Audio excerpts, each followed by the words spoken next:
ドールライセンス試験合格おめでとう。これで晴れてあなたもドールパイロットの一員ね。地球脱出時、我々地球人の生き残りが乗った移民船白明を守り、 NLA の復興を支え、そして探索に戦闘に惑星ミラ開拓を牽引するドール。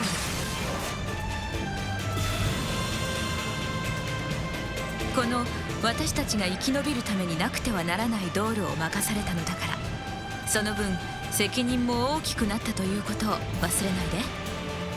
さて、これからドールについて詳しく知ってもらうわけだけど、解説にぴったりの2人がいるの。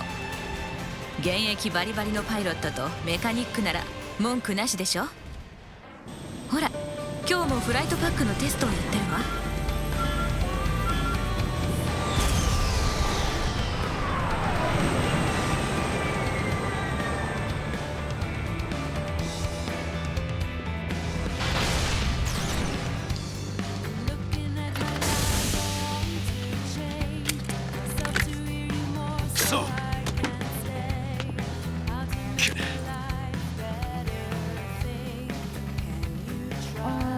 だからなんでコックピットの中に排気源が入ってくるんだよ。ダクト周りなんかおかしくないか？そんなはずはないんですけど。給排気バイパスが逆につながってる。誰こんなことしたの？誰って最後に見たメカニックお前さんだぜ。何か失敗？珍しいわね。でもパイロットが頑丈なダグでよかったじゃない、リン。エルマさん、何か用ですか？ダグとリンに彼のドールの先生役をお願いしようと思って。じゃあライセンス試験合格したんですね。すごいじゃないですか。ダグさん、そのドール片付けておいてください。私たち先に行ってますから、急がないと日が暮れちゃいますよ。なんで俺が。ではでは。ダグ、リン、急いでちょうだいね。リン。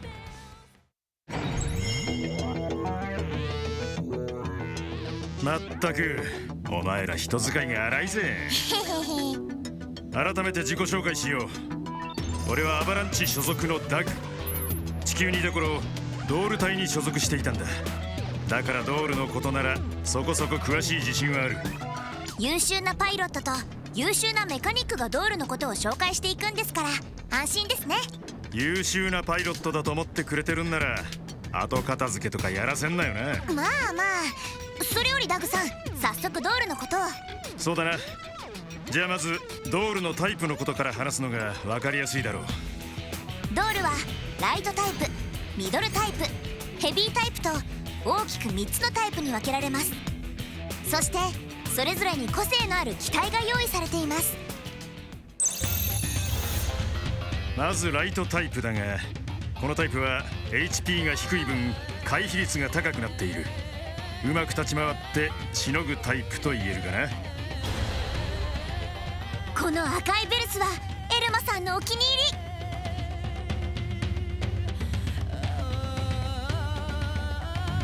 私のお気に入りがこのアーバン。かっこいいでしょ。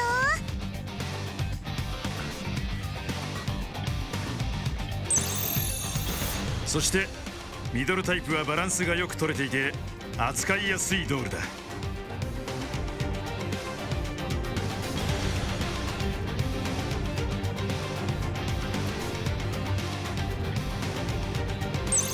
そしてヘビータイプは HP が高く走行も厚いので防御力も高いです。このメカメカしい感じがたまりません。ただ乗りこなすにはテクニックが必要だがな。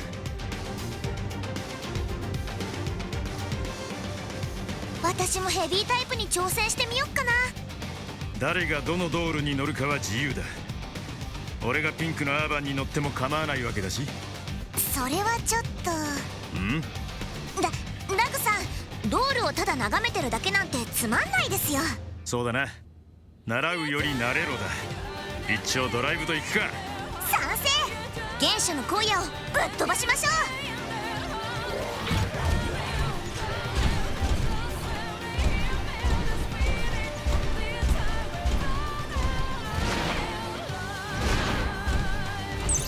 全て車両形態に変形することができるんだが、ドールの種類によってその形状は様々で、操縦にも癖がある。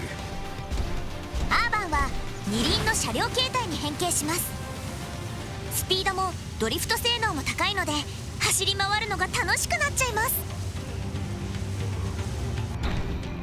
インフェルノは四輪に変形する。四輪の方が安定していて取り回しが楽だな。個人的にはこれが一押しだ。さらにキャタピラで走るなんてものまであります。さぞかし変わり者が乗ってるんだろうさ。ではちょっと一撃行ってきます。より速く、より遠くまで。道路がなければ広大な惑星ミラの探索なんて絶対無理。そうかもしれないな。それにお気に入りの道路で広い大地を走り回るのは気持ちいいもんだ。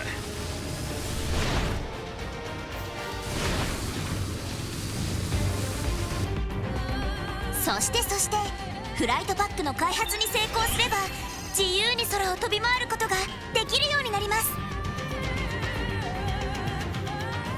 地上からでは拝めない風景が目の前に広がるぞ。たまには NLA の中も飛んでみましょう。ヤッホ飛び回るのもいいが、ちゃんと燃料のチェックも忘れるなよ。燃料がなくなると墜落するんだからな。ー、分かってますってば。ドールはグレイドエリアのショップで手に入る。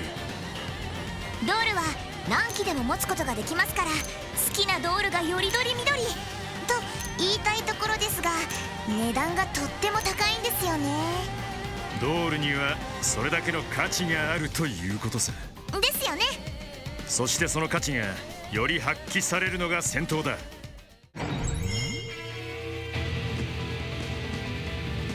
いよいよドールを使った戦闘ですね。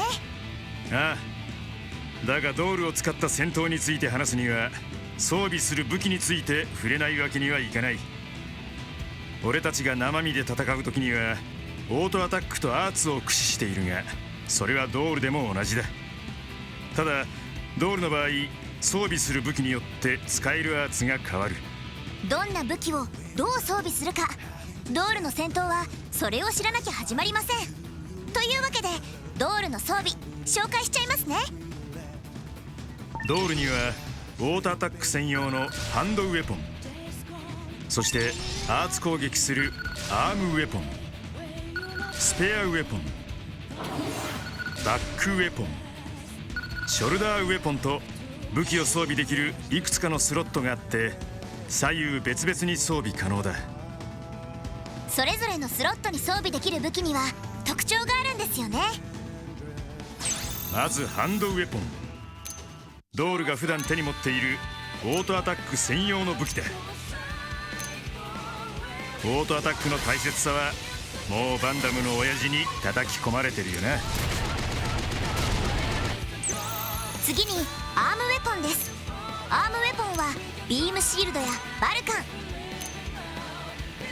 どちらも強化や弱体化など補助的なアーツ効果を持つものが多いですね。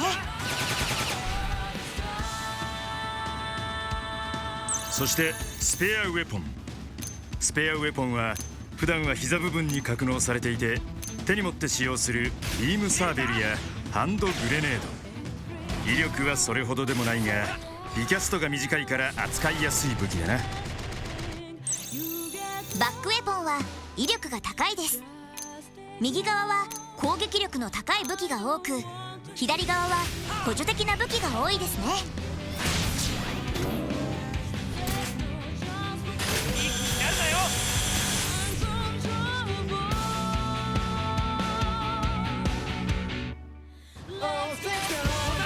中には左右両方のスロットを使って装備する武器もあって、特に威力が優れています。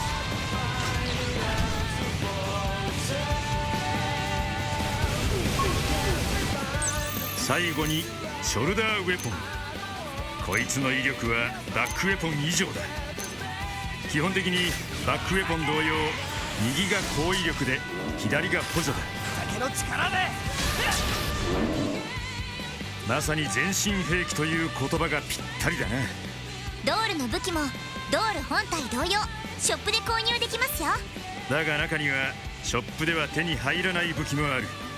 兵器を超えた兵器、超兵器だ。超兵器は設計図を手に入れて生産することで手に入ります。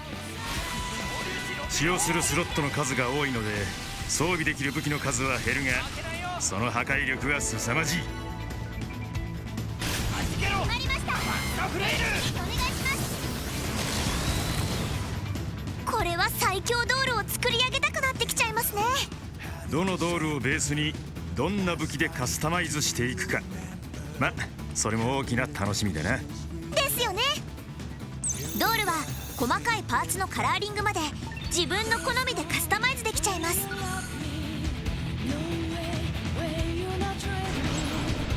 それに自分の好きな名前を付けることもできます。まさに宇宙に一機だけのスペシャルマイドール。愛着湧きまくっちゃいます。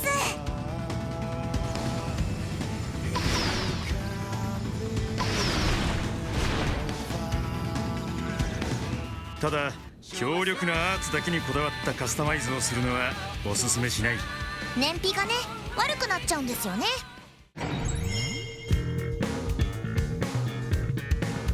ドールは空を飛ぶときに燃料ドールヒューエルが必要ですが、アーツを使うときにもその燃料を消費します。調子に乗って燃費の悪い強力なアーツばっかり使ってると燃料切れになる。燃料切れになるとアーツが使えなくなっちゃいます。戦闘中にそれは困っちゃいますよね。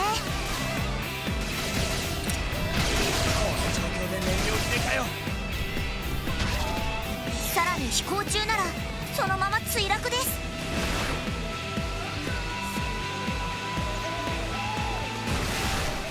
燃料はドールから降りてれば回復するんだが、少しずつしか回復しない。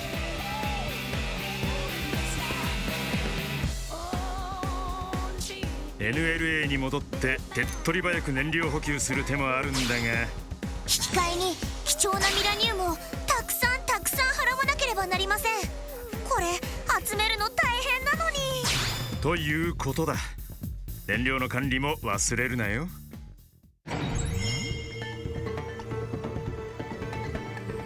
ドールでの戦闘を装備中心に細かく見てきたわけだが、生身でのバトル同様ドールでの戦闘にも戦術がある。それを見ていこう。行くわよ。生身の戦闘でのコンボは崩しから転倒だったよな。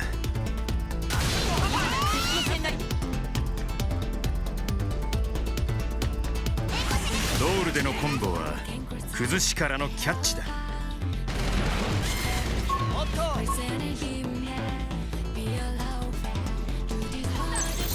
キャッチしている間、敵は身動きが取れない。その間の攻撃はダメージアップする上、確実に命中させることができる。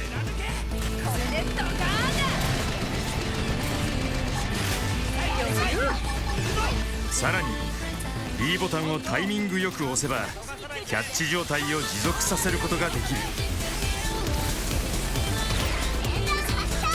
キャッチ中相手は攻撃もできませんからタコ殴りにできちゃいますよ。そして戦闘中にアーツを使うと時々発生するのがコックピットモードだ。視界がガラッと変わります。コックピットモード中は全てのアーツのリキャストが瞬時に完了する。つまりどんな強力な武器でも即再使用が可能というわけだ。とても強力で頼もしいモードなんですけど、コックピットモードは一定の確率でしか発生しないんですよね。つまりトコトコ。まあしようがないさ。そしてドールもオーバークロックギアが使えます。生身の時とは一味違うぞ。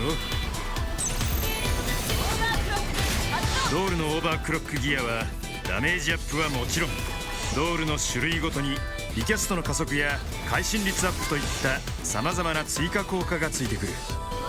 発動中は燃料を消費しなくなりますから強力な圧も安心して使えますよ。ここまでこっちからの攻撃ばかりを景気よく話してきたが、当然向こうもこちらを攻撃してくる。そこで大切なのは自分のドールを壊さないことだな。当たり前と思うかもしれませんが、時間と手をかけて自分なりにカスタマイズした愛着あるマイドールを失うなんて想像できません。したくありません。そうだよな。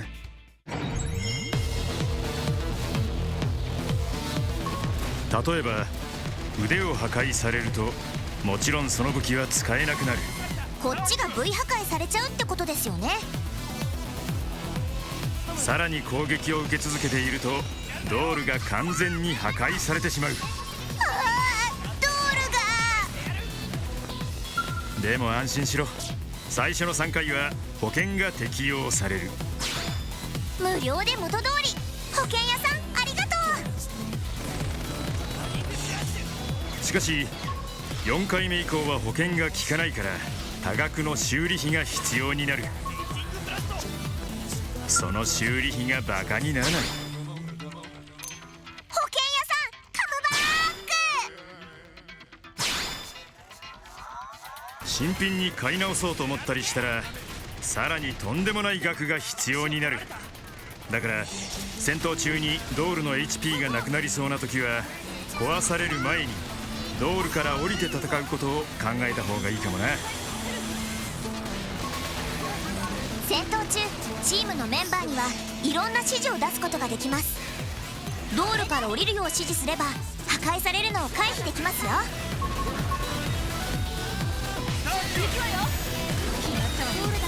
今なら接近戦が有効よ。降りるよ。あ、戦闘が終われば道路の HP も破壊された部位も回復しますから、安心してくださいね。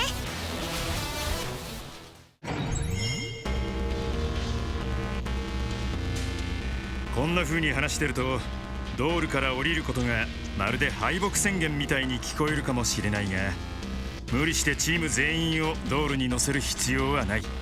それどころか道路に乗っていないことがメリットになることもあるんです。それがドールディフェンスだ。ドールはいつも生身の仲間を守ってくれている。だからドールがいるチームの生身の仲間の防御力は上がるんです。チームにドールが1機ある場合、ドールが2機ある場合と、どんどん生身の仲間の防御力が上がっていく。ドール3機に生身1人なら、その防御力はもうドール並みですよ。だから高価なドールを全員分揃えられなくても、強い敵とも戦っていけるんだ。生身だからってバカにできませんね。ああ、逆にドールで戦うことだけを考えた装備もある。ドールスーツですね。生身の時の防御力は低いが、ドールに乗った時ドールの性能がアップする。ドールでしか戦わせないというメンバーには有効だな。細かいことまで話しちまったな。本当ですね。でもドールについて大体のことは教えられたと思う。とにかくドールは俺たち地球人がミラを生き抜いていくために欠かせない大事な相棒だ。大切にしてやってくれ。ダグさん、この警報。俺は持ち場へ行く。リンも急げ。はい。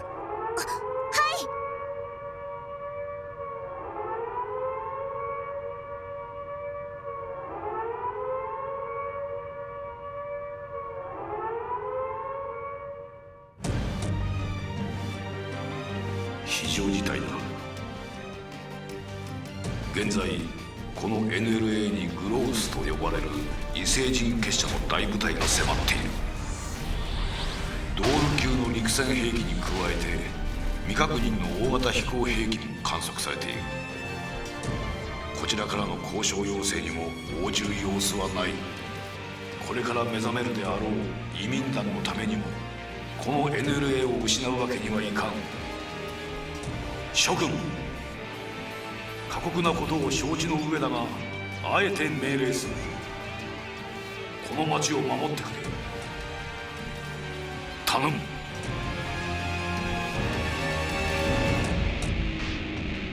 あなたにこのミラのことを説明する時間はもうあまりなさそうね。これが私たちからあなたに教えてあげられる最後の話になるわ。私やリン以外にもあなたのミラ探索を手助けしてくれる仲間がいるの。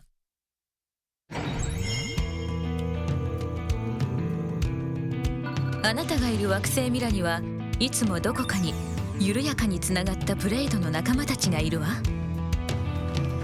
ネットワークでつながっているとフィールドやブレイドエリアで他のブレイドたちに出会える。話しかけるとその隊員をスカウトしてチームに加えることができるのよ。あなたのチームの一員として私やリンと同じような立場で戦ってくれるわ。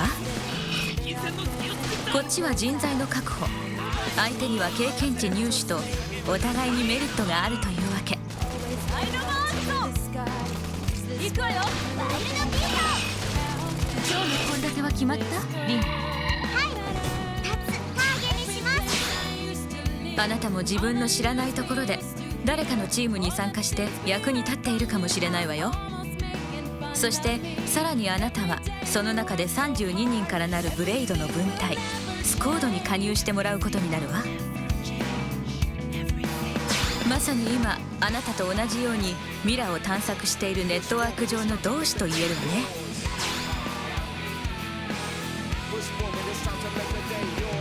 お互いにミラ探索の力になり合えるわ。例えばブレイドレポート、これだけ広いミラですもの。それぞれが持っている情報は様々だわ。それをスコード内で共有することでより効率的に探索できるのよ。例えば誰かが収集クエストの素材を発見してそれをブレイドレポートとしてスコード内の仲間に発信する。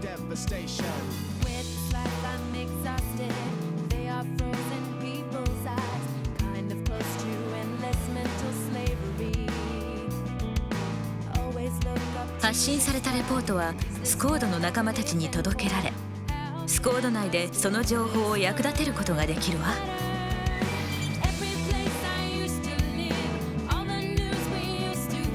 もしその情報がより多くの人に役立つ情報だと思ったらレポートを評価してあげてちょうだい。評価の高いレポートはスコードの32人だけではなく惑星ミラの全てのブレイドが共有できるようになるの。スコードでできることといえばトレジャーディールもそうね。スコード内で装備品を送ったりもらったりできるの。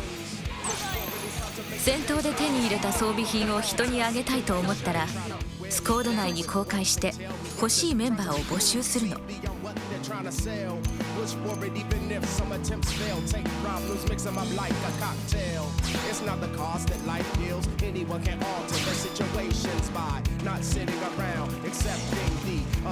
欲しいと思ったメンバーはトレジャーディールに参加して装備品を手に入れることができる。ただ複数の人が参加した時は抽選で当選者が決まるわ。恨みっこなしでお願いね。それにスコードミッションも遠くにいる仲間の存在を感じさせてくれるわね。一定時間内に討伐や収集のノルマをこなす任務よ。倒すべき原生生物とその数が表示されているのがわかるわね。どこかで誰かが討伐したり収集したりするたびに数字が減っていくわ。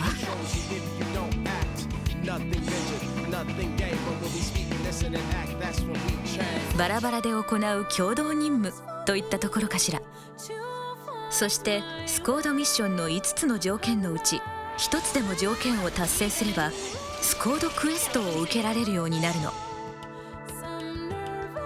スコードクエストはスコードの仲間4人が集まって受けることができる特別な任務よ。ブレイドホームの奥にはネットワークに関するさまざまな情報にアクセスできる端末があるの。ここからスコードクエストを一緒に受けるメンバーを募集したり参加することができるわ。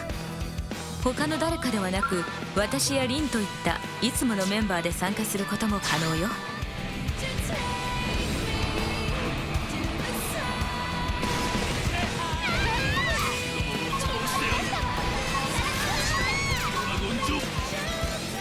スコードミッションやスコードクエストをクリアしていくと惑星ミラの調査が進み、ネットワーク上での討伐開拓度がどんどん上がっていくわ。ただし開拓を進めていくとオーバードよりも強力な原生生物ワールドエネミーを呼び起こしてしまうことがあるの。難易度は相当なものだけれど、その報酬は魅力的だわ。ドールや装備を徹底的に強化したい人には見逃せないわね。定期的に出現するワールドエネミーもいるからチャレンジしてみてちょうだい。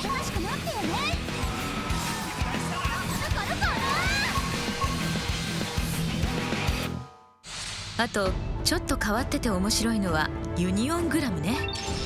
ブレイドにはユニオンと呼ばれる任務の異なる8つの部隊があって、ブレイド隊員なら必ずどこかのユニオンに所属しているわ。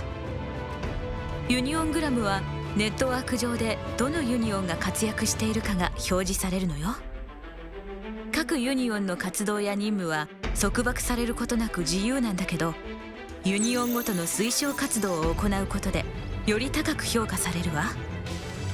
パスファインダーなら例えばデータプローブの設置、インターセプターなら原生生物の討伐という具合ね。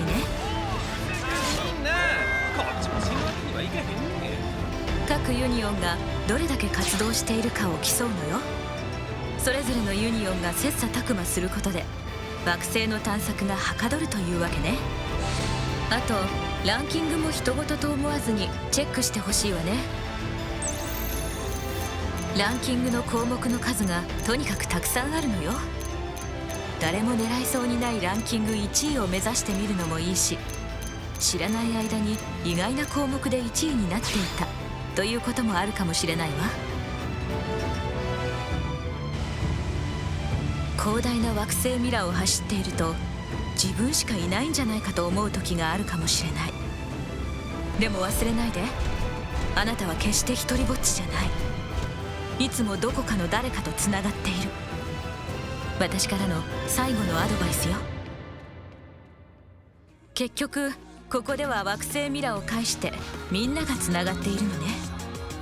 NLA の仲間、スコードの仲間、原生生物、もしかしたらグロースでさえ惑星ミラを介して何かしらつながっているのかもしれない。グロース軍に次ぐ、魏軍は NLA 絶対防衛圏内に侵入している。10秒後に前進を停止する場合は戦線を布告したとみなし攻撃を開始する。